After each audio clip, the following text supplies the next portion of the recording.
Shimmer अच्छा, एक और बहुत इंपॉर्टेंट सवाल, कुछ जैसे लाइक मैं तो मॉर्निंग शो पे मेकअप करती हूँ तो मैं 2.5-3 घंटे का मेकअप होता है, उसके बाद मैं अपनी बेस साफ कर देती हूँ चेहरे पे। लेकिन जो ये इवेंट होता है, शादी ब्याह या कोई भी, ये लंबे चलते हैं ना, तो कुछ बेसेस ऐसी हैं जो लगने के बाद डार्क होती जाती है, वक्त के साथ साथ डार्क होती जाती है। आप कौन सी बेसेस रेकमेंड करेंगे लोगों को, क्योंकि आप इतनी सारी प्रोडक्ट्स को यूज़ करते हैं कि जो वक्त के साथ और भी ज़्यादा स्मूथ और ब्राइट और फ्रेश होती चली जाती है?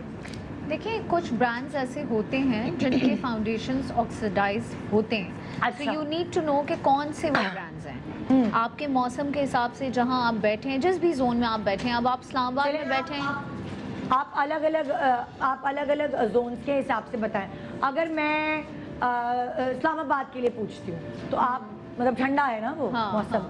देखिए, ठंडे मौसम में तो you can apply anything with nice moisturiser और स्किन अच्छी आप प्रेप कर लें। ऐसा क्योंकि इस्लामाबाद पंजाब में है तो पंजाब की गर्मी तो बहुत बुरी होती है, और अब तो गर्मी ऑक्सीडाइज जो फाउंडेशंस करते हैं ना, अच्छा डिफरेंस है, ठीक है। दो चीजें हैं कि जो आपका बेस डार्क क्यों हो रहा है। पहली चीज तो ये है कि आपने डार्क कॉम्प्लेक्शन पे बहुत लाइटर टोन का फाउंडेशन लगा दिया है, और आपने सबसे पहले जो आपका अपने रंग का बेस है, पहले आप अगर वो लगाएंगे उसके बाद आप लाइटर टोन लगाएंगे, आपका बेस कभी ग्रे नहीं होगा।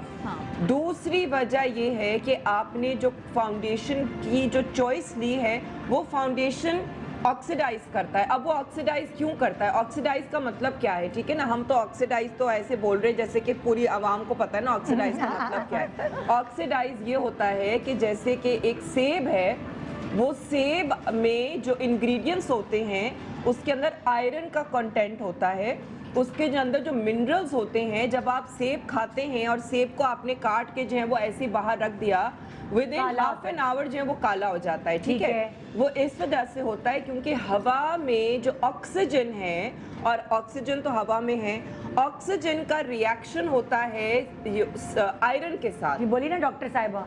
हाँ, बड़ा साइंटिफिक चीज है ये, लेकिन वही चीज एग्जैक्ट सेम प्रोसेस जो है वो फाउंडेशंस में होता है, ठीक है। हमारी स्किन के ऊपर ऑयलीनेस की वजह से और हमारी स्किन के ऊपर जो है वो जो हवा का जो रिएक्शन होता है उसकी वजह से जो है वो फाउंडेशन डार्क होने शुरू हो जाता है।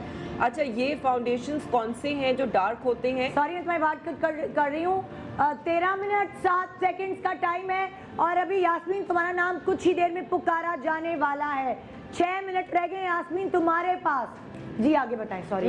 हाँ, कौन से फाउंडेशंस जो है वो ऑक्सीडाइज करते हैं कि जिनके अंदर जो बहुत ज़्यादा जो है वो जब आप उसको लगाते हैं तो उसके अंदर एक बड़ी सफ़ेद सी एक लेप सी आ रही होती है, वो वाले जो फाउंडेशंस हैं वो थोड़े से ज़्यादा ऑक्सीडाइज करते हैं। एंड इवन दोज फाउंडेशंस जो थोड़े से मैट फाउंडेशंस होते हैं, ठीक है। मैट फाउंडेशंस के अंदर इंग्रेडिएंट्स ऐसे होते हैं कि जो हमारी स्किन पे ड्राई हो जाते हैं। तो तुम्हें लगता है कि फिर वो आहिस्ता आहिस्ता मैट फाउंडेशन जो है वो काला करते चले जाए? यस, उसमें फिर आपको ट्रिक ये करनी है कि आपको जो है वो 2 टोन लाइटर फाउंडेशन आप इस्तेमाल करें, जो फाउंडेशन ऑक्सीडाइज करता है, ठीक है। लेकिन अगर आपने 2 टोन वो फाउंडेशन लिया कि जो ऑक्सीडाइज नहीं करेगा, वो भी फिर आपकी स्किन में डार्क हो जाएगा। तो आपका फाउंडेशन की चॉइस बड़ी जरूरी है कि आप Subscribe and press the bell icon to watch the latest dramas.